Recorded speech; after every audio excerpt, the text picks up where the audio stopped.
Welcome, everybody, to another episode of the Pipeline Podcast. It's been a while. I'm your host, Kevin. I'm here with Cameron, my boy.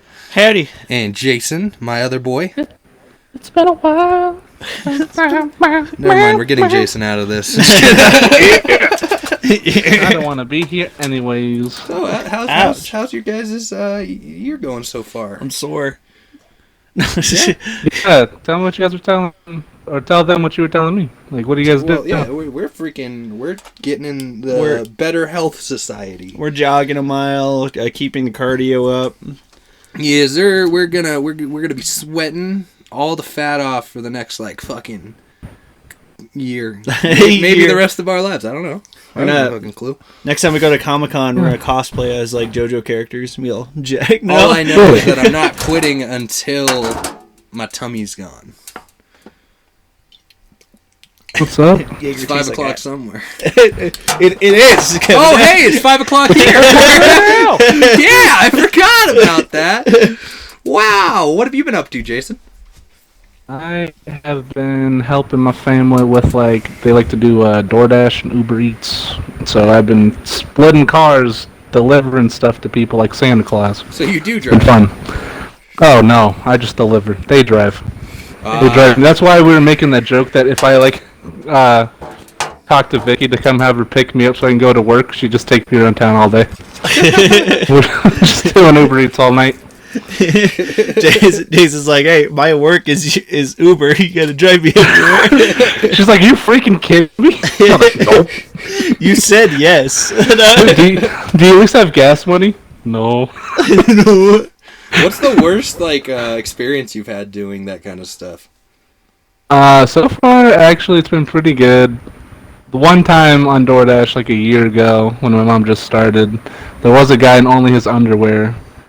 And I was like, it's kind of hot, but That's kind of weird at the same time. Yeah, I don't know, man. I've never answered the door in just my undies. See, I don't have that kind of confidence. Your big problem is you just can't take a hint. You know what I'm saying? You're giving you all the time. You just did not take it in. He was ready to go. I don't have enough money to tip you, and he just winks at me, and I'm like, well, that sucks. I guess I'll just go. I was like, I don't know what that means, sir. So I think I'll just leave. The fucking piano music kicks on when he opens the door. Yeah. It's like, bow, wow, chicka, wow, wow. Now that we're kind of on the topic about it, what's the weirdest experience you've had at work, Kevin? Oh, one time, we got robbed. You got robbed? Yeah. Oh, I just that's told all. the guy, yeah. I was like, if you're not going to pull that out, I'll have to pull this out. And I, pulled out the phone, started dialing 911, he just fucking ran out. I was really hoping you would pull out, an old breadstick that you're going to be in with. I think he thought I would be phased, because, from when he lifted up his shirt, it didn't look like a real gun. Oh, okay. From that point, I was like, either he's going to do something really stupid and mess his whole life up for a little Caesar's register, or, he's going to run out of here like the smart man he is. He ran out of there. He took off. Have you had any weird experiences, Kevin? Sorry, Kevin, I know you could keep going. Hold on. Oh, no, you're good. I thought Kevin was wrapping up. Okay. So, back when I worked over at the pain clinic, so I wasn't there when it happened, but I got told the story. It was so Ivy had just started working at the office. Yeah. And it was her first week by herself because I was going on vacation. So it was her first week running the front office by herself. Day one, very first day, there's this patient that comes in. He was a new patient at his previous appointment. And when he came back, his urine drug screen results came back, yada, yada. Popped up with a whole bunch of illegal drugs. And so we told him we weren't going to keep him as a patient. And as he was walking out, he turned to Ivy and he goes, urine drug screens are un-American, and walks out the door. And we were like, Ivy was sitting there at the window like, what? How the fuck are they un-American? What? I don't. I was laughing. I was laughing about it, and I looked at Ivy, and I was like, "I'm pretty sure meth is un-American too." Get me wrong. There was this one girl at my work. Obviously, I'm not going to say names, but there's this one girl at my work. She was one of those hard, like extremist LGBTQ and like feminist rights kind of thing, which is fine. Like, but she was extremist about it, which is not fine. So like she'd wear like a camera on her belt every day at work, and she told our GM when he was hiring her, like, can you have the owner come in or something? I don't feel safe of it just being us. Like, red flag right there already. Red flag. Like, what do you mean? You're coming to get hired. What do you think's going to happen? He's just going to rape you in the office? What? No. So she comes in while the owner's there. She's talking to him. And, like, she's fine. But she's like, I don't even need this job. I get money off of Instagram selling pictures of my ass. That is what she said. It's Little Caesars. Of course you don't need the job. Go find another place. Well, obviously she does need the job if she's looking for a job. So like a couple days pass and she finally comes in for like her first day. Her first day there, I'm in a night shift and she like I'm watching her out of the corner of my eye. I see her on landing where you box and cut pizzas. There's her and another person there named Chris, I guess. Yeah. So she's like, she's getting closer to him, like inch by inch every second, and I see her doing it out of the corner of my eye. I see her, and then all of a sudden I hear, "Oh my God! Stop touching my ass!" And Chris has his hands up like, I didn't do anything. And she's like, stop, no, I saw you. You touched my ass. You were getting close. And I was like, wait, weren't you getting closer to him, though? She's like, no! He got close to me and rubbed against my ass. I have a camera to prove it. And I was like, so do we. And I pointed to the ceiling. I was like, we have a full body camera right there. We can see what you're doing. It doesn't matter what you... That's like a dash cam, but going behind the dash cam and doing the shit you want to do. You know what I'm saying? Like, it just doesn't make any sense. So she then continues to cause problems like this with everybody in our work. So, like, everybody has a problem with her. And had I worked with her more, she would actually have ground to stand on and like, oh, there's sexual harassment going around in the kitchen. Not that I like fucking legitimately sexually harass people, but when I'm on shift, I joke around with my coworkers like that. Like, I'll eat good your that ass. Kevin's being honest about it. I'm like, I'll eat your ass. And they usually like joke around back with me. Well, she didn't work with me that much. So that's problem number 3. A good thing. There's for a reason. Your manager was like, I can't risk this. So apparently it got so bad because I stopped working with her, and it got so bad that they like brought the owner in to get her fired. And apparently the day she gets fired, because she's been boasting to everybody how she's on Instagram, posts pictures of her ass for money. Yeah. She has like an OnlyFans, I guess, and like all this stuff. Well, she goes into the office and she gets told she's getting fired. She throws up in the corner of the office after arguing for an hour with them. But what she does is like, they're like, get off the property or we're calling the cops. And she just goes in the corner of their office and finger fucks her throat until she throws up. Oh my God. Then she throws up in the office and then runs out the door. And it gets even crazier because next week, apparently one of our coworkers saw her at the Circle K next to us, working there, for 2 days. For 2 days. So that was by far like the biggest wacko like I've probably ever dealt with. She was just trying to get that like sexual harassment claim, I guess. Yeah. She was trying to get money. Yeah, that's definitely what she was doing for sure. There's no doubt in my head. It's not. People are crazy. Yeah, it's unfortunate because she could have partnered up with Little Caesars, dude. Her butt pics and their pizza's hot and ready at all times. Yeah, dude. At all times. Missed opportunity right there. It's just a picture of her ass and ready. And ready.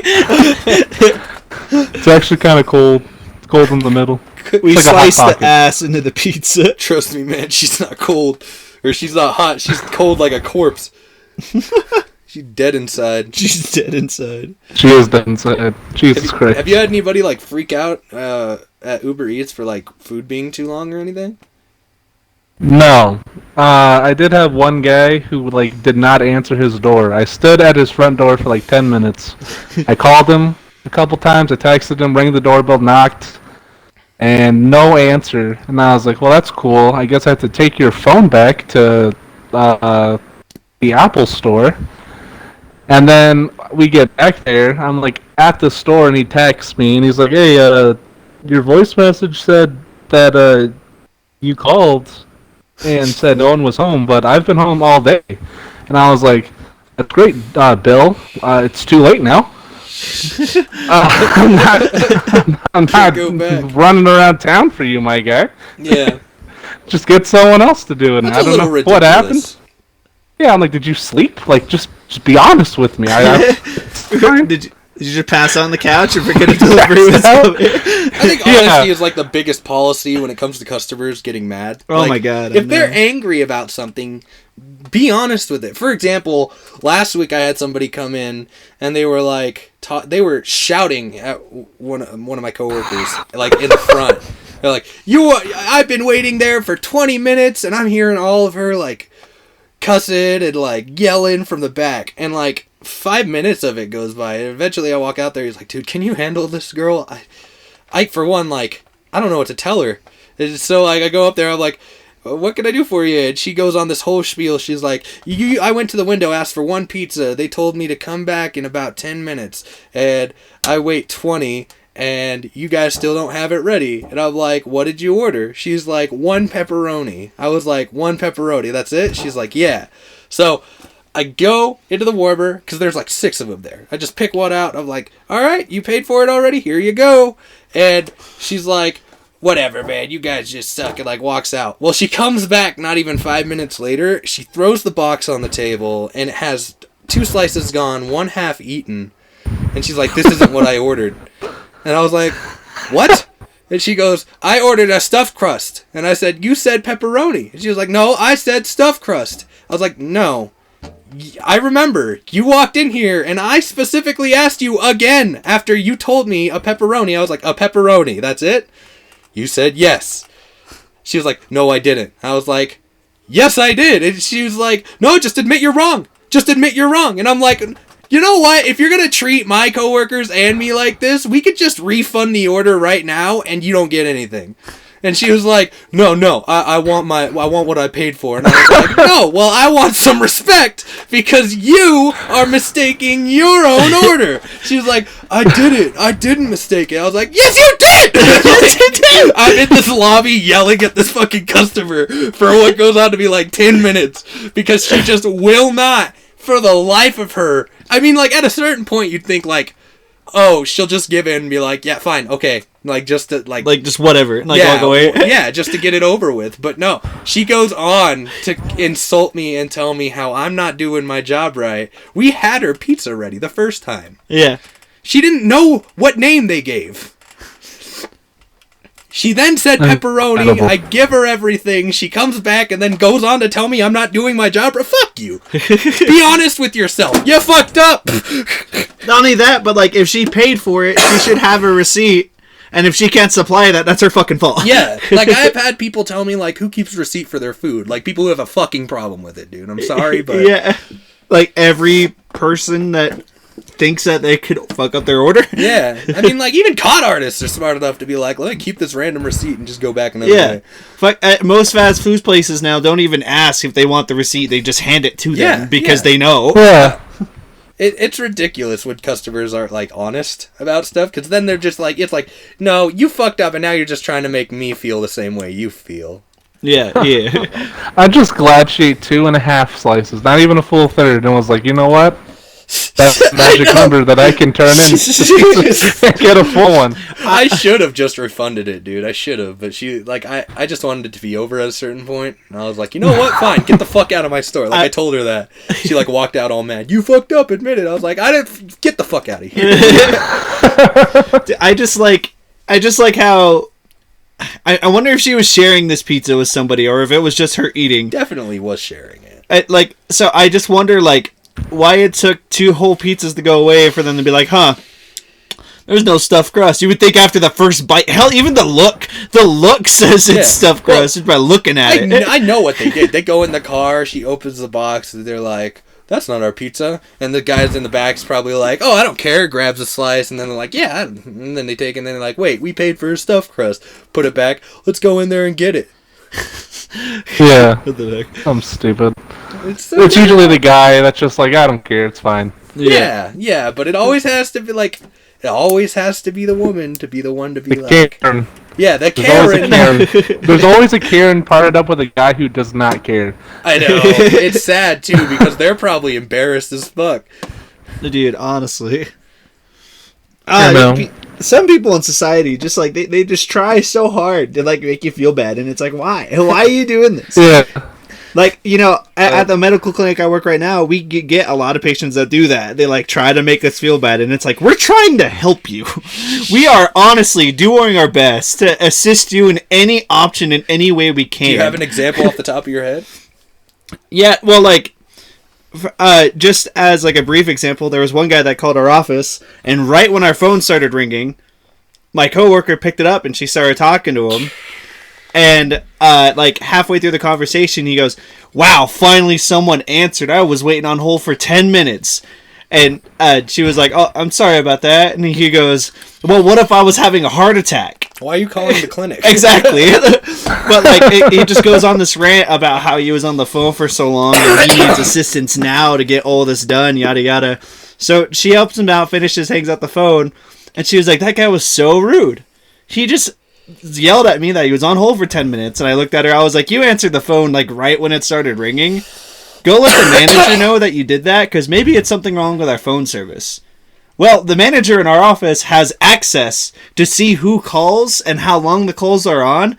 The guy was on the phone for a total of 4 fucking minutes. That's dialing, ringing, hold, talking, and hanging up. The whole time frame he was on the phone was 4 minutes. Wow. He was not on hold for anywhere near 10. He's just impatient. Jesus Yeah, he just Christ. wanted to be a dick. Like, it's nuts, but, you know. Have any like stories of like a customer cheering you up, Like, like on a shitty day? Yeah, kinda. Like, I have one. If you don't have one off the top of your head, yeah, I've never had like straight up like cheer up, but just like at points, like I it makes me feel good. Like, there's times where, you know, when I was at the pain clinic, I would see patients monthly, so they would see me on a monthly basis. And every now and then there would be a patient that comes in like, "Wow, you know, you look good. You look like you're losing weight." And I'd be like, "Oh, well, thank you." You know, get me a little giddy about it. But other than that, no, not really like anything insane. huh?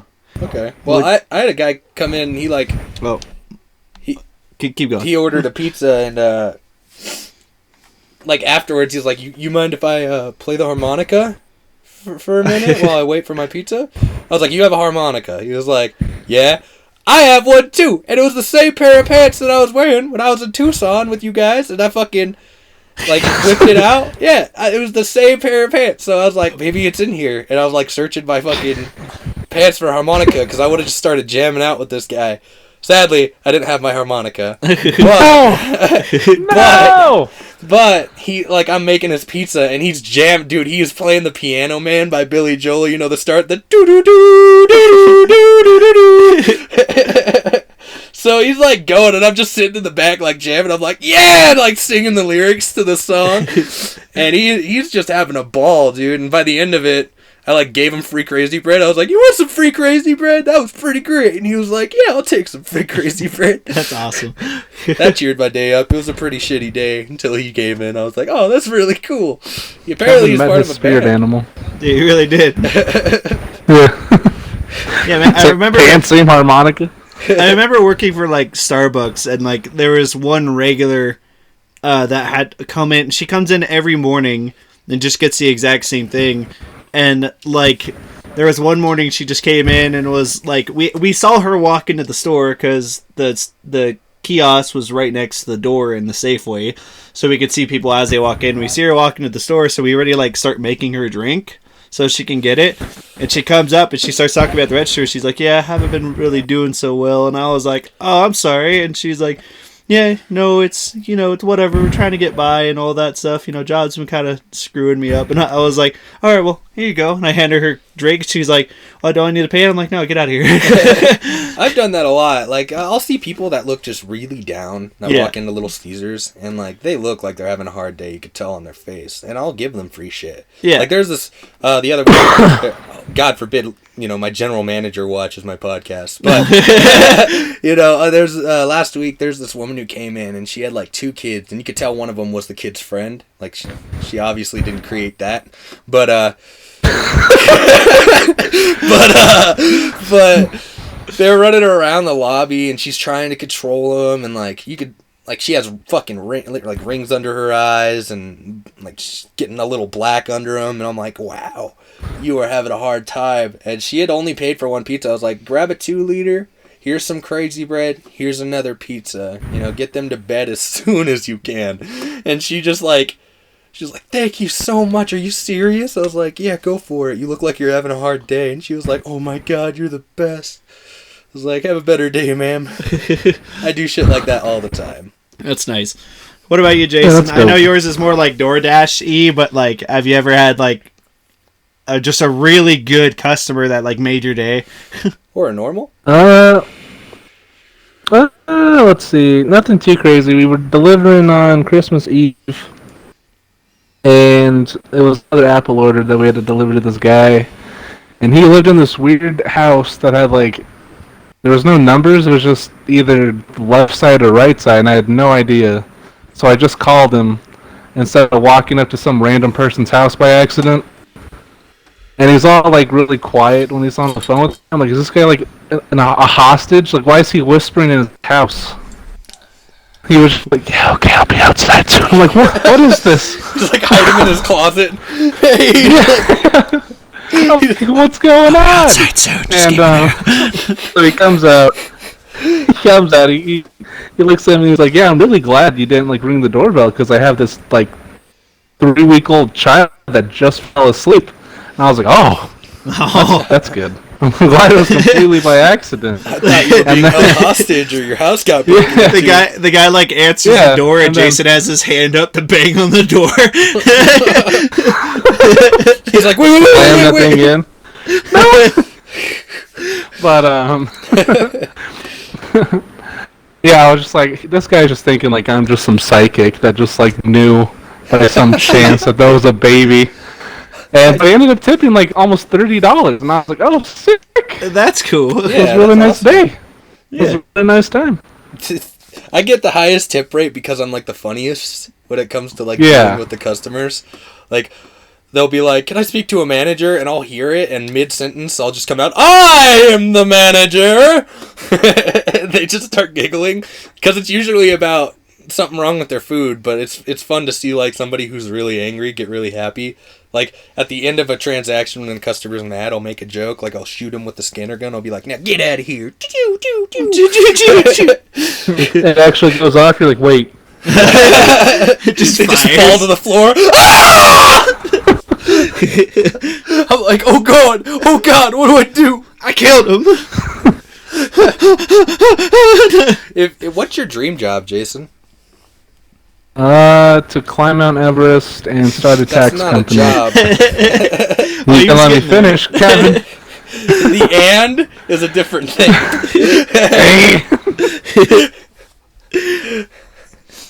What was the and? I didn't hear it. Oh, and start a tax company up there. You got the most boring ass. You put the ass in aspiration.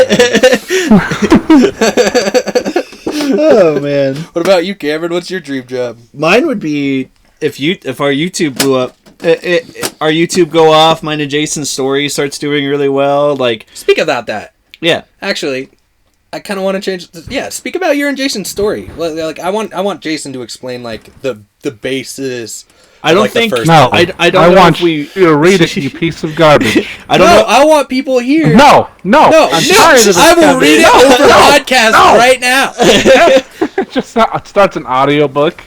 So I don't know if me and Jason are ready to throw the story out there yet because we're not even like done with the final details. Cameron, I've been waiting for this. No, You've been waiting for a podcast where we talk about our story. I'm dying. Yeah, just all right. Well, Kevin needs to get some water because he just ate a Popeye's biscuit and is now ready to explode.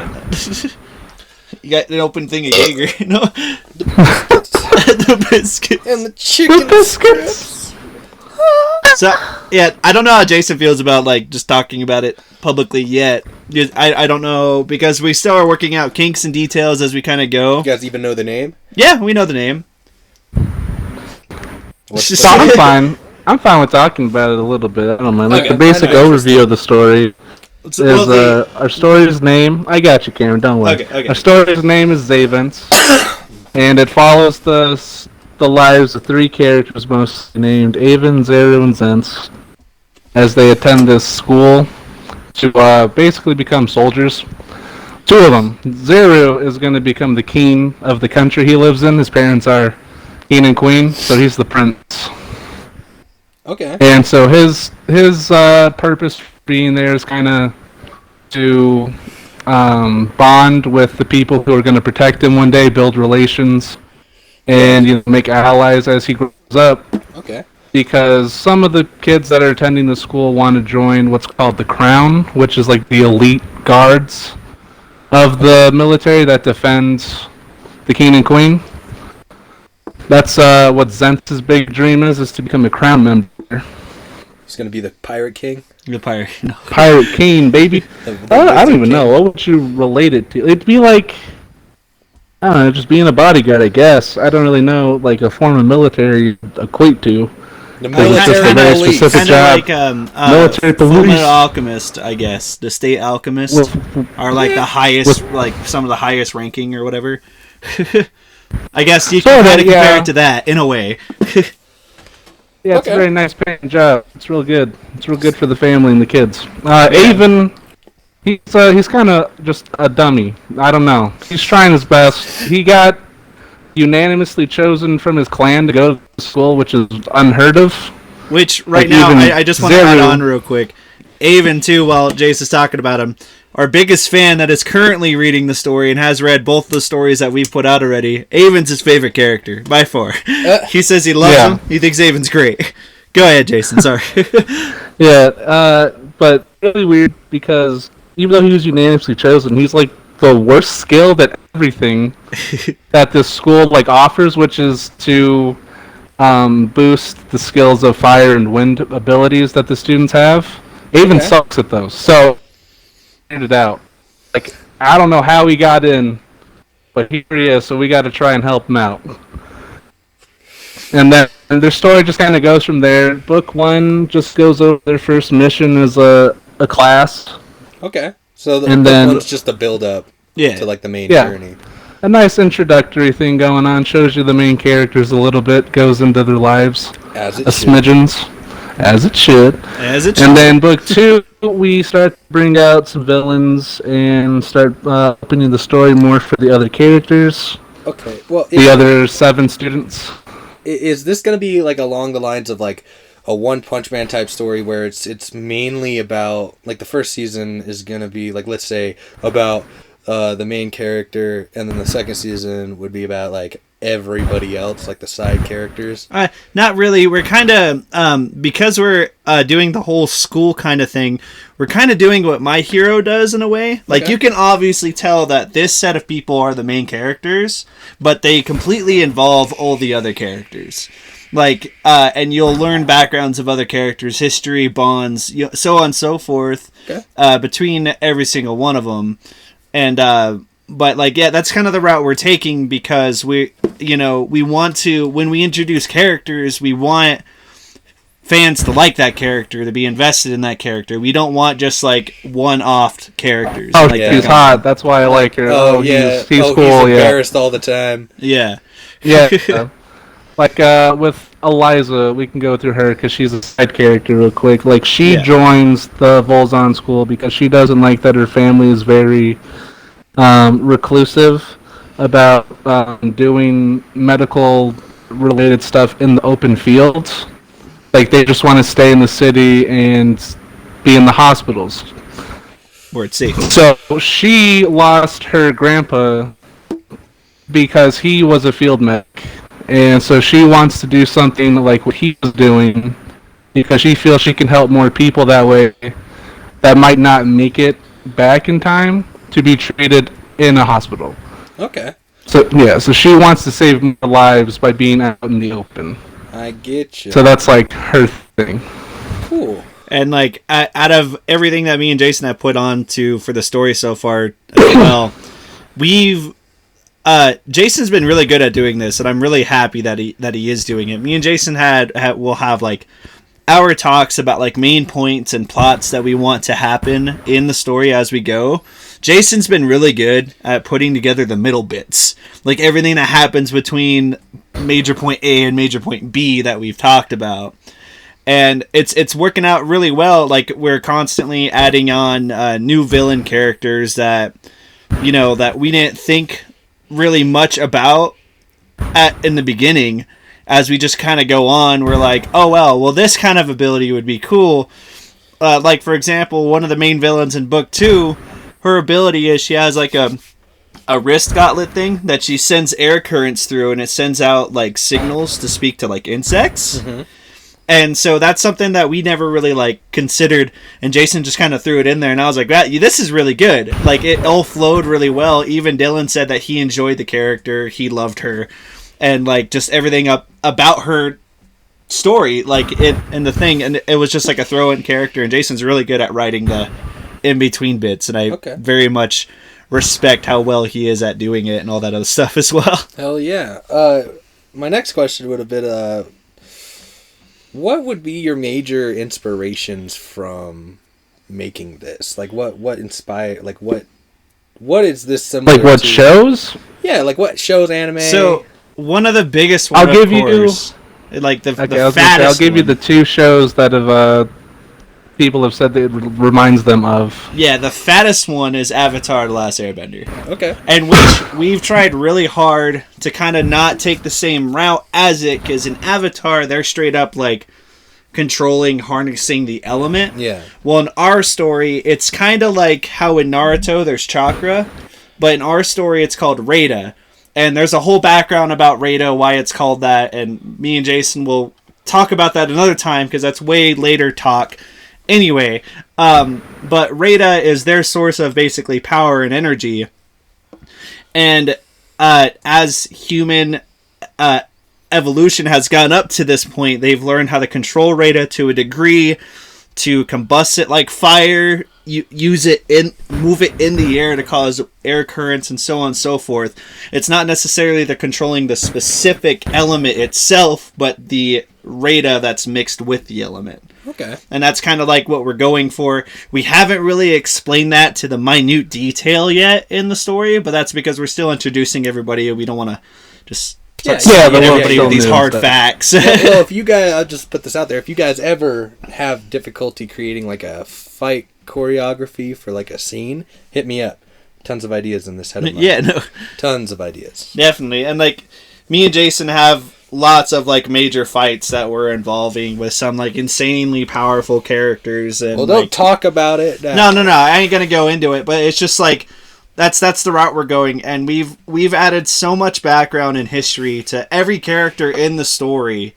Like right now, if you read the story, every character that's in there, me and Jason have talked about immensely on how we want them to be. Okay. And how they had gotten to this point. And of course, we don't explain that to about everybody, because that's later involvement and, you know, future stuff. And like me and Jason have put so much time and investment. Like, I would honestly say that like my character in the story, the one I symbolize probably the most with is Zentz, and the one Jason symbolizes most with is Avon. But me and Jason have both agreed our favorite character is Ramus. Like, me and him love what we've done with the character, and nobody's seen anything yet. And, like, it's just going to be amazing. Well, that's cool. So your dream job would be YouTube or your book. Yeah, either YouTube or getting our story out there, which right now, too, big news. The artist that's been helping us design the characters had told Jason yesterday. Here's a shout out. That she would. Jason, do you want to shout out her name or no? Are you okay? What's the shout out? We can I can send links to Kevin so he can put them in the YouTube thing. Her stuff down. Her name's Alter Sky, but I'd have to like. Shout okay, I'll just send links. Yeah, but her stuff's down in the description. she's been amazing in helping us out with like character ideas and designs and like even redoing characters for us. But like she had told Jason yesterday that she will accept $15 per panel, like per page. Per page, which is insane.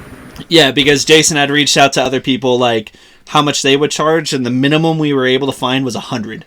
It makes sense though, because that does. It does. Yeah, it does take a lot. But the fact that she reached out and told him, because she had told him, like, I think in the beginning that that's one thing she doesn't want to do is pages. Yeah. But for her to be like, yeah, you know what? Yeah, let's do it. I'll $15 a page. Has she that's read amazing. Anything? I invited her to it, so we'll see if she reads it and goes through it. Okay. She doesn't have to, because technically she would read it while working on it, so it's up to her. But yeah. Back to you, Jason. What seriously would be your dream jobs? Oh, it's the comic. I was just messing around. I've liked the idea of writing since I was little. Yeah. Yeah, and me and I've Jason always liked the idea of making the comic book.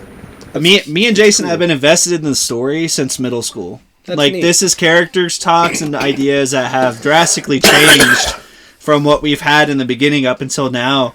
We've just added so much to it. Like if you would compare to what we had in middle school to what we have now, the only thing that's the same is the characters, like the names. No. Everything else is completely different. Well, that's the beauty of progression, baby. Yeah, and it's gone really well, and I enjoy like what we've done. Mainly what Jason has done. Jason's been writing most of it because I don't have free time, but of course I read it with him, and I go over any changes I think that we might want to add and or introduced. You know, but it's been great. So Jason's the writer. You're more editor, like editing, or I don't know what the specific thing is, but like they read it and then like advise on maybe to change this or that. I don't know the exact title of that. It's not. Yeah, it's something like that. Yeah, I don't know the exact title you would call it, but yeah, that's basically like Cameron's I would say role. co-writer. Yeah, in a way, yeah.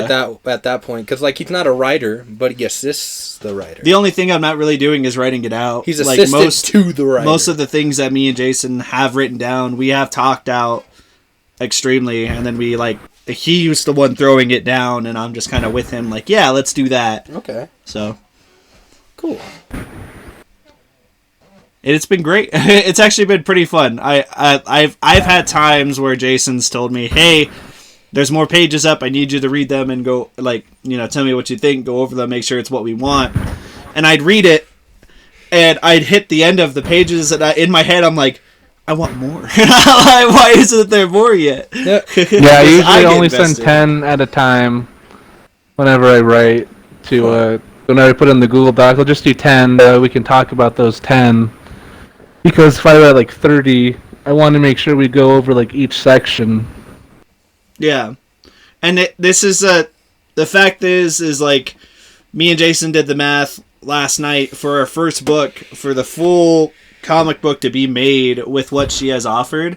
It's gonna be $2,000. Okay. And no, it's gonna be more, Cameron. It's gonna be more. Yeah, because you looked at it as pages, but the problem with how you see the pages versus the pages that I have on my sketchbooks is I do 15 to 18 panels per sketch pad page. Yeah. So that's more like panels. On one like page. Dragon Ball Super route. Huh? I have like a foot long paper thing that I always he's got do stuff on. Okay. Yeah, so each page is equivalent to 2 or 3 like normal size manga type pages. Gotcha. Okay. So it would be like 6K. Yeah. Okay. Which still isn't bad. No, it's not bad considering that it would be, I think if that's the case, it would be well over 200 pages is the first book. Mm-hmm. yeah. The first book should probably be about 250 to 320, somewhere in there. Yeah. It's going to be nice, and I'm excited for it. I'm just wondering how we're going to... did she ever get back to you on the cover photo? Yeah, she's doing the sketches first, and then she's going to do the cover. The cover photo. Did we decide with Ramus and then the 3 characters on top? Is that what we're going with? Yeah, and then Okay. Everett's face is in the reflection of Ramus' sword. Yeah. Yeah, okay, cool. See, watch this take off, and like nobody know that this is the podcast that goes behind the scenes. Right? That's where we get them, dude. That's where we get them, man. You just That's like... their loss. Me and Jason have talked about it too. Like if it had ever like explodes and gets to like extreme degrees, if people ask specific questions, because we're hiding stuff in this, like without a doubt, and like if people ask us questions, we're just gonna be like, "What do you mean? I don't know what you're talking about." Yeah. I'm a little worried Cameron just pulls a Tom Holland. I'm like, no, Cameron. I was gonna say I can see Cameron just being Tom Holland and spewing. Oh, it's because Jason like tackles me. Yeah. He's like, just like put my hand over your mouth and like shh. Yeah. Get some chloroform rags. Yeah. Like he's just sleepy. He'll be okay. It was so funny too, because like with the hardest part, I think in this was like we were trying so hard to find a title to it, and I just remember Jason texting me one day. He's like, "Cameron, we're dumb," and I was like, "What?" He go, "It's been in our faces the whole freaking time," and I was like, "What do you mean?" He goes, "Zavens," and I was like, "Yeah, like I guess like that works." Why don't you name it anything else? I'm just kidding. Just kidding. For reasons I that literally we can't just named the talk comic anything else. Just yeah. Yeah, that's the name of it. God damn, Kevin, you good? No. You're like dying over there. I know. I ran. Yeah, so did I. My lungs hurt. It's cold. It be cold outside, and it hurts the lungs. Well, since nobody's asking me, I think I'll just add mine in. My favorite I'm gonna careers. mute the mic. Good night, everybody. My dream career is I want to be a stand-up comedian. If that sunk through though, and I never did that, I'd start going for biochemist. I want to create my own like mixtures of chemicals, learn like the sciences behind plants and botany. Be really neat. It would be neat. Are you gonna go to that comedy club?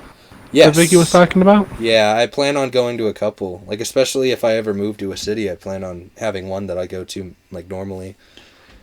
Maybe when we go to California in August, the first night, maybe we can go to a comedy club, and then the night where we go to the beach for the day, maybe we can go to another one, or the same one that night. Yeah, because I have tons of material. Yeah. And it's... I haven't written in it in, like, 4 months. Yeah. It'd be cool, too, because you would have, like, a giant group of friends there supporting you, too. It wouldn't just be, like, just me or you, or you by yourself. Yeah, the biochemistry, though, if I were to do that first, I would then become a stand-up comic, and I'd be the, like, Oprah of stand-up comedy. I'd be like, under your seats, there's a joint of my strain, smoking. You, like, had everybody sign consent forms walking in that they're over the age of 21. It's in a bar. It's in a bar. Oh, you're fucked. Oh, man. Yeah, that would be fun. I love making people laugh. So I think like what I specialize in the most though is improv comedy, like off the top of my head in the moment kind of thing. Yeah, because I really do some crazy shit in public to random people. Right. And I really do like I say some fucking funny shit when I'm in arguments with people. So I think like if I were to say what I'm best at in comedy, it would be improv comedy. That shit's awesome. Jason can never do that. Just kidding. Nope. Yeah, I remember at times with me and Jason as just kids, and we laugh over the dumbest shit. You always laugh over the dumbest shit when Dude, you're... I was like, what do you mean, Dad? You still do. No, I know I still Yeah. do. What I'm getting at, though, is, like, even, like, Jason was in on it, like, laughing as hard as I was at times. Like, there was one... I forgot what happened, but I think we were playing Dragon Ball, Tenkaichi 3, Budokai Tenkaichi 3, and I think Jason had, like, just beaten me or something, and I'm just like, dang it! And I, like, turn and look at him, and he, like, slowly turns to me and goes, got milk? like does this weird laugh. That is pretty funny. And it fucking killed me, dude. I was dying. I could not move for like hours. I was hurting.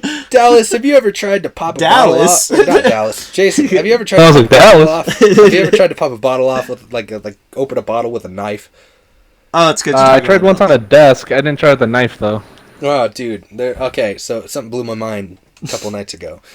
Fucking Dallas comes over and he brings a bunch of alcohol and he brings beer and like he's like, "You want a beer, Kevin?"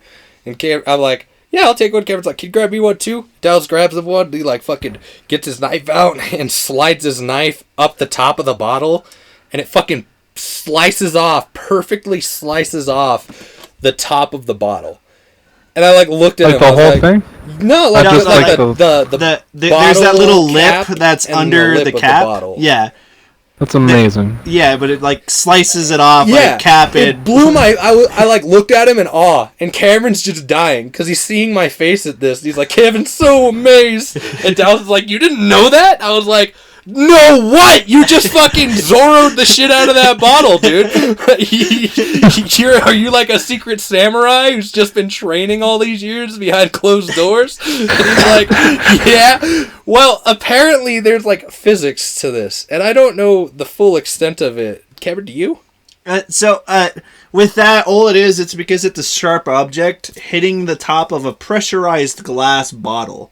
And it just, because once there's it pressure cuts, in it. It just cracks the rest of the Yeah, way. and so when it hits, there's enough force, velocity, and since it's such a thin thing smacking it, it adds, it's just a very small fracture. Yeah. And so when you hit it, it just perfectly, like, just boop, right Lops off the top. And the reason why it shoots off, it's because it's releasing all the pressurized air inside of it to fling it off. Yeah, so after seeing that, like, the second time, I was like, I want to try. And Cameron's like, "Guys, we shouldn't just be opening bottles and not drink them." I'm like, "We're gonna drink them. I just want to try this." And like, first try, dude, I like slide it up and it fucking pops off, and I'm just like, "Oh!" And I like making this fucking dumbfounded face for like a minute at this bottle. I'm like, I've never felt more powerful in my entire life. I could snap somebody's neck with just a flick of my finger. And then, like, you know that TikTok trend that was going around for a little bit, Jason, with people taking like a butter knife and like smacking the middle of the bottle, then the bottom, and then like lopping off the top of the bottle with it? Yeah. Yeah, so I was telling Kevin, I was like, yeah, there's another trick where you can do that too. And I was trying to do it, and I couldn't get it just right. And Dallas is like, "Here, let me try." And Dallas is like, maybe not use the sharp knife because I don't want to like cut myself or something. So he puts the knife away, and he's just using like the butt end of it. Yeah. And he goes, ding, ding, ding, ding. just explodes the top part of the bottle. And glass just goes everywhere. I was like, "There's a bong there!" And Dallas is just sitting there holding this broken bottle in his hand like, oh shit. I remember Cameron, he was like, "Yeah, I want to try that." And like, because he'd never tried it before, so he grabbed a bottle and he starts flicking his knife up and it's like, not doing enough. He was like, "How do you do this?" And I was like, "Just like when you flick up, keep your fucking arm stiff. And just do it hard. Like stiffen out your arm when you do it." And like the next time he tries it, pop! He's like, "Whoa." We're all dying, dude. We're like, "Yeah, we're all powerful." We're samurais in this bitch. I drank way too much that night. I was kind of messed up by the end of it. I was not. I didn't get any sleep. You didn't sleep for a full 24 hours. No, I did the math. It was a full 39 hours that I didn't go sleeping. Yeah. Yeah, we went to go watch Spider-Man for the third time. Me the third time, Kevin the second, Dallas I fell the asleep first. halfway. Kevin fell asleep. Well, fell asleep like. Oh, you know what I just realized? You know how I was telling you were like moaning in your sleep? Yes. You know what parts you were moaning at? What? It means death. Oh! So you'd be sleeping there and Tom's like sitting there holding her, like crying a bit, and then I just hear you. I'm just like, oh. I was hoping. I asked you today, but we were jogging, and I was like, "Hey, in that Spider-Man movie, when I fell asleep, did I moan at any silent parts?" He was like, "Almost." I was like, "Damn it!" Like, can you just imagine something sad happening? It's like an emotional moment, and it's the silent part in the movie, and you just hear me in the back. Oh. It's almost what happened. You just weren't that loud, and the music was playing, and you're just like, I wish, dude. I talk in my sleep. That's weird. Yeah. I don't know why. I think I do it when I'm like extremely tired. Like if I'm immensely tired, I end up falling asleep. You've experienced it. Where I'm just I almost hit you. Yeah, I almost hit you for it. There's one time he was at my house and he was living with me for a while, but he was sleeping there, and like him and I are both trying to go to bed, and I can't sleep, and I'm getting really angry that I can't sleep, and I like over my thoughts I just hear, and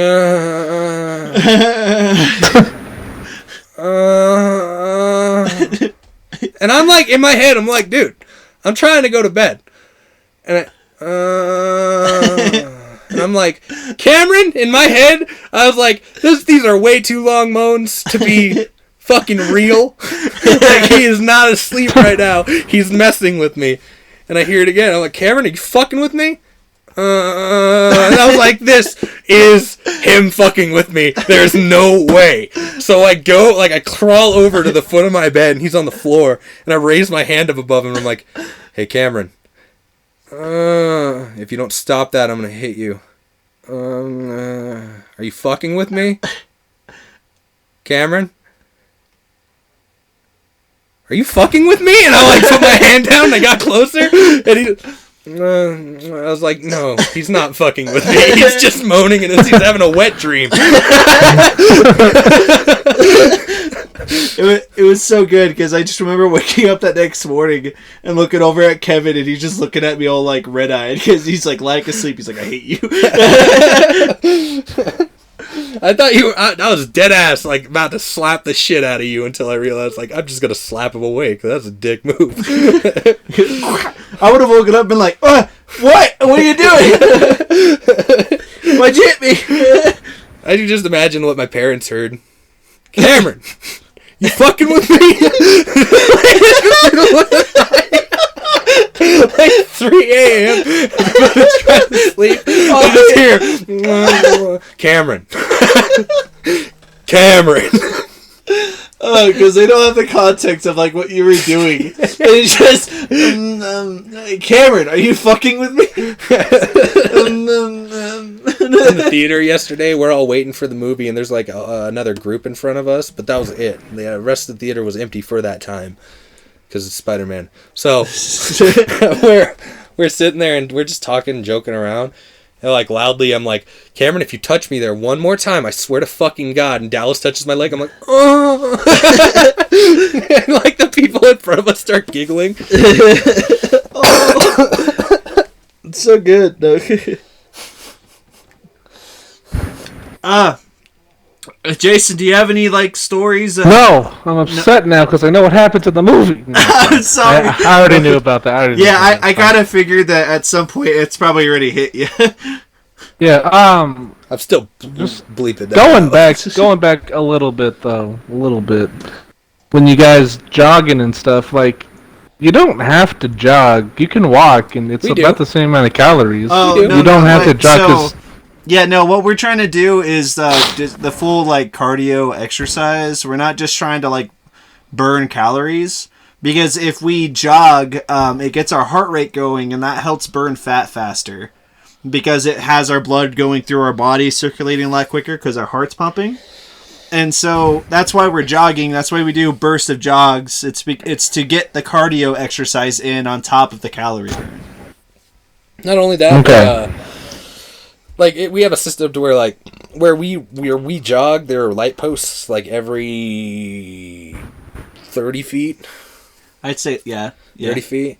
So like we walk one pole and then we jog to the next pole and then we walk to like catch our breath and then we jog to the next pole. We're trying to get it to where like we could do that whole thing just jogging, no problem. Yeah. Like that's our goal. Yeah, we ain't trying to get full on jog the whole time. Yeah. Because we go a mile. Maybe a little over a mile, but we do go a mile. Yeah. At least.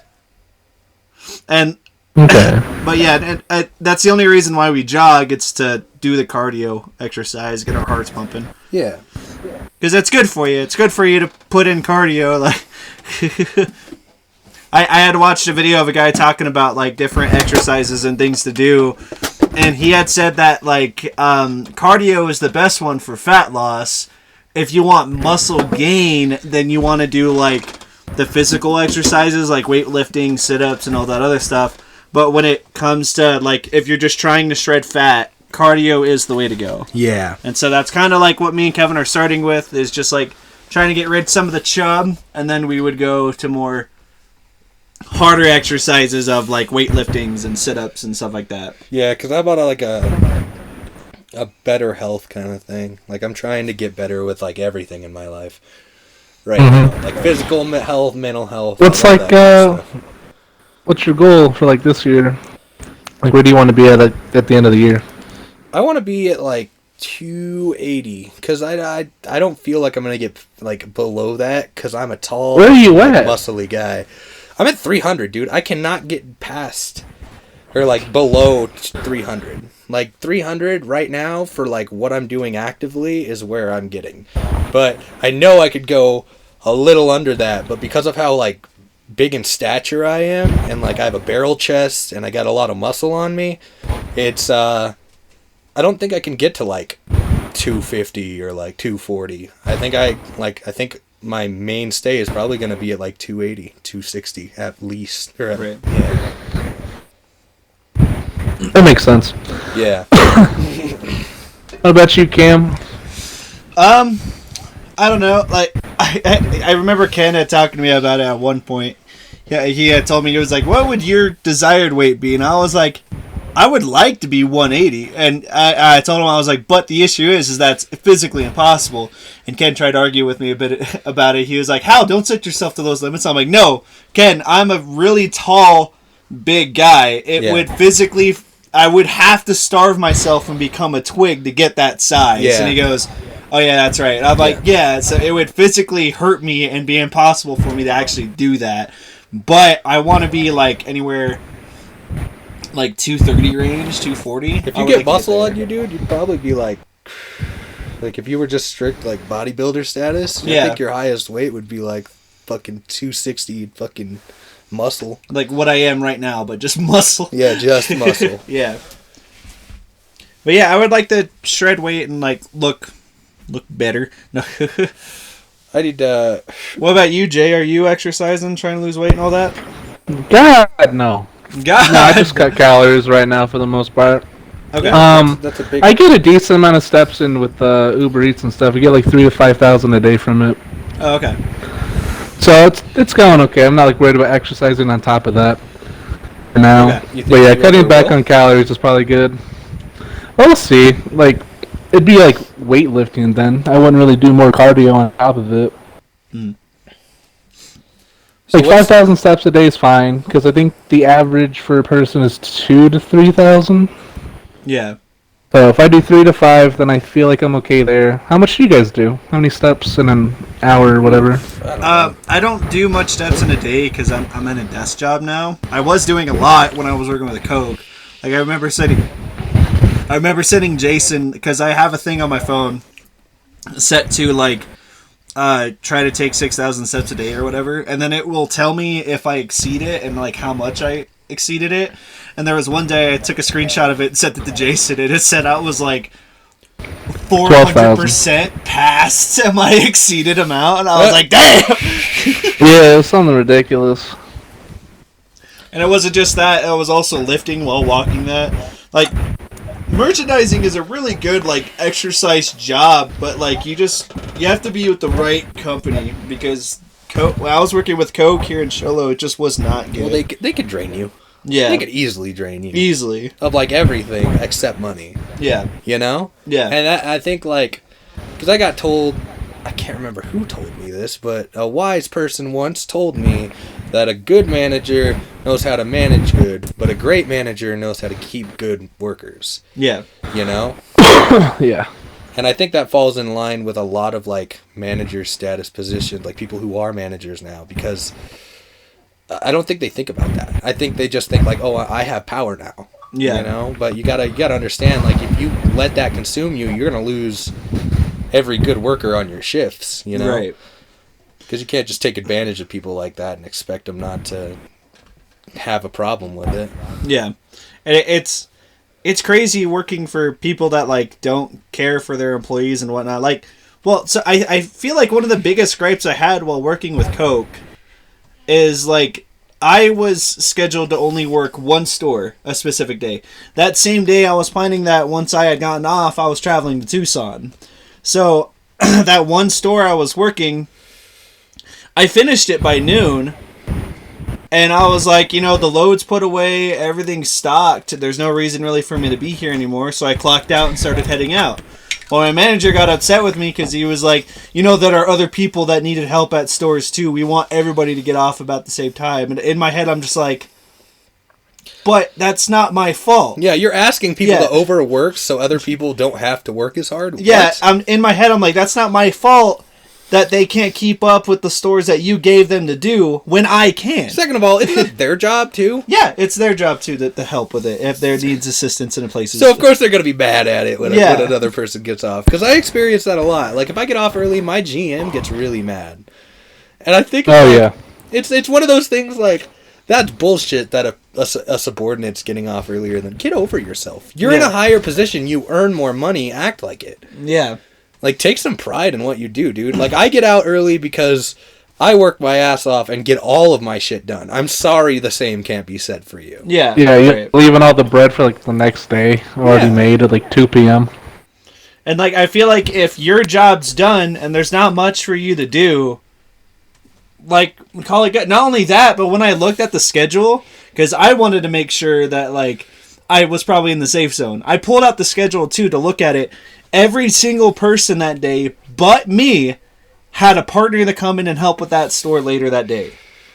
I was the only one that didn't have help, and that's because I only had one store, which was understandable. I focus on the one store while everybody else has help with multiple stores. Yeah. And so, like, that's why it never occurred to me, let's ask people if they need help, because they had help. There was a person coming to help them either later that afternoon or that day. The sad part about capitalism is the good workers get the shit into the stick a lot of the time. Yeah. And, like, what I mean when I say that, for example, at my job, I'll help everybody. Like, I stay at my station and get ahead on that, but after I'm done and have nothing else to do, you don't see me pull out my phone. You see me walk around, make sure everybody else is doing okay. I'll help people out at other stations. And if I have nothing to do, if everybody's caught up, I go over to the dough guy and I start helping him make the dough for the day. You don't get paid to stand around. Yeah. But, like, these people who get hired as, like, watchers over managers or, like, general managers or even owners, like, they'll sit in their office on their phone all the time. And there have been times where I do everything, and then get told I have to make the dough for the day because the guy who did dough called off. And I'm like, you made me do everything knowingly that this guy wouldn't come in, and then you asked me to do all of his stuff too while watching the store? What the fuck, dude? What the hell? And that's, like, happened a lot more than you'd think. And that's the kind of thing, like, I even told, like, big ballsy me told my fucking manager, like, the same thing. A good manager knows how to manage good, a great manager knows how to keep workers. And he didn't like that at all. He's like, tell me how to do my job again, you won't have one. And I, like, told him, I was like, you're wrong, I'll have it, it's not here. Yeah. And, like, it's never been brought up again. And they laughed in my face when I asked for a raise, but goddamn, like, I thought I was valued more than that. It's just sad. Yeah, it really is. They didn't take your raise? No, so I'm moving jobs. How much are you trying to get? I'm trying to get just $1 raise, dude, but they won't do it. What are you at right now? I'm at $16.50. Oh, I don't know. Well, where are you gonna move to? Well, $17.50 now because minimum wage just got raised by, like, what, $1? And that's it just depends. How much that screws. That screws everybody over, because people are like, oh, cool, let's vote for minimum wage increase. I wish there was a fucking, like, option to vote for a decrease. Yeah. Because we get it back down to $7. A gallon of milk's $1. Yeah. The whole issue with that, though, is, like, I get offered this much money above minimum wage, but as minimum wage increases, guess what? My wage doesn't increases unless minimum wage goes over that, which sucks ass. Yeah. Oh, so people can be making the same exact amount as you do, but not do the work you do. Yeah. Wow. The problem with the minimum wage thing was it wasn't going up enough with inflation. That's why people want to raise it. Yeah. Because if you look at inflation versus minimum wage, it's very minuscule how minimum wage has gone up versus the rise of inflation, which has gone up like several dozens or maybe even hundreds of percent since like the 60s. Yeah. Like, think about how cheap stuff was in the 60s, right? Like, yeah, but you made like $1 an hour, if even that. Yeah. But that's the other thing, too, though, is that, when the minimum wage does increase, the inflation also does increase on top of that, but there's no, like, middle ground in it. But it's fine. So, yeah. But just for that example, though, $1, right? Like, bread in the 60s, like 10 cents. Now it's like $1. That's a 10 times increase versus $7, which is what the average minimum wage increase is across the country. It's only a 7 times increase. So inflation is exceeding minimum wage. That's why people want it raised. But I kind of think that instead of increasing minimum wage as hard right off the bat, they need to limit companies on how much they're allowed to charge stuff for. Yeah. Because if a company is only allowed to do a 20% markup before they have to get like approved to be able to sell it for more or something weird, that would help people out, because then you can raise minimum wage up without them just going, okay, cool, they have more money, we can just raise the price now. Yeah, and like, look at what they did with COVID. Like, companies were selling stuff for more because they could. Yeah, and there was no issue with that. Yeah, people that's a problem. Well, yeah, no, that goes into a lot of things too, though, like gaming, like how people just genuinely generally accept things that shouldn't be accepted. You know, because I played the newest Madden game, and there is no difference between the Madden I played from last year and Madden 2015. One of the worst Madden games of all time. Like, from the community standpoint, right? Like, I thought 15 was good, but that's only because I owned it. But it's worse than 15 now, because it's just 2015 NFL, but with a gambling machine in it, like a slot machine in it. And same with the basketball games. And that to me, that's scummy. Because not only are you training this next generation of kids to gamble and like set their addictions in place before they even realize that they may have them, but to then have the kids go on to fuck around and try to like get money out of their parents to support them for this shit. Yeah. And because that can lead into this devastating cycle of not knowing how to save money or properly budgeting yourself and just going downhill from there funds-wise. Fundamentally, if you will. Yeah. It's funny, because there was a time I was talking to my mom about Madden. It's called Madden Ultimate Team, what Kevin's talking about, the big old gambling machine. Yeah. And I was saying to her, I'm like, it's actually a really good, like, economics teacher with how it works, because, like, let's say there's, like, some card people enjoy, right? The way it works is there's, like, a tier system, so you have to buy, like, the level 60 card so you can add up the thing so you can become a level 80, blah, blah, blah. Mm-hmm. Right? So the level 60 isn't very appealing, so it sells for like 1,000 coins each, right? So you buy the whole store out for 30K, and then you post each card back up for 10K, and you're the only person selling them, so people have to buy from you. Damn. So it's pretty cool how you can like take and be like, this is how you rip people off real easy. I like it. But that's still a scummy way to teach people. Yeah, it is. But it's realistic. Modern gaming is realistic. I'm about to say it, bro. I'm about to drop a fucking statement. Well, this is explode. It. Okay. Modern gaming sucks ass. The way gaming nowadays is set up sucks. And I don't know why. Gaming, not like. You're right. Indie games are good. Indie games got it on. Yeah, they get put in with like a lot of heart. Like a lot of fucking work goes into them. As for AAA games, these companies are milking it, man. Call of Duty is a fine example of how corporations milk processes. And for them to use the same engine 3 years in a row and nobody have a problem with it until the third year, what are you guys complaining about at this point? For one, the communities are always like, oh, go back to the old standard of Call of Duty. Well, when they go bare bones, and like as the community, they've asked them to go to bare bones. And the community has now what they have always asked for, which is Vanguard. The most bare bones Call of Duty in any existence of it. And people fucking hate that game. But for like battle passes, because it was first loot boxes, right? Yeah. And then EA did the whole spiel with Battlefront 2. They got chastised for it. They basically had a chastity belt put on them for loot boxes. They did. Yeah. And they had like the most like downvoted like videos on YouTube or something. Like there was like a huge collective like fight that went down. Yeah, and now like they're like, okay, we'll step back. Well, now it's battle passes. Yeah. And dude, okay, like have a battle pass, but let your people customize without having to buy a battle pass after paying. I feel like for a $60 game. The only reason battle pass should be allowed is if the game's free. I get. Yeah, that I get. That's fine. Yeah. But when you're telling me, if I'm dropping $60 and you tell me, Halo hey, Infinite you is have like to the pay, purest example. Yeah. The multiplayer's free. You can download the multiplayer's free. Yeah. You know what though? I don't like about most battle passes. The free one has like 12 things out of like 60 to 100 tiers. Yeah. That Halo you Infinite get. isn't even like that though. You have to buy the battle pass to get any armor. Yeah, to get any of it. Cameron's getting giddy. I'm getting cold.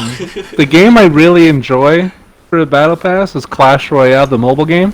Yeah. Because you get 30 tiers, and you're guaranteed, even if you don't buy the battle pass, you're guaranteed 30 rewards on the free side and 30 rewards on the paid side. So even if you don't pay, you still get a lot of stuff. I really appreciate that about them. Supercell? People that make Clash of Clans and all that? Yeah, really good standard. That's how it should be. Like, you should get rewarded for playing the game. Yeah. You shouldn't only get one funny ear cosmetic for your Call of Duty character after racking up 800 kills. Like, that's ridiculous. Well, we're going to get more into this when we get back. But we got to go get some food. We got to get food in this. This is going to be the end of this podcast. Yeah, this is the end of the pipeline. Of the podcast. Of the pipeline podcast. Well, thank you, everybody, for listening. We'll get back to you on our opinions about this in the next episode. You guys have a good one. Bye.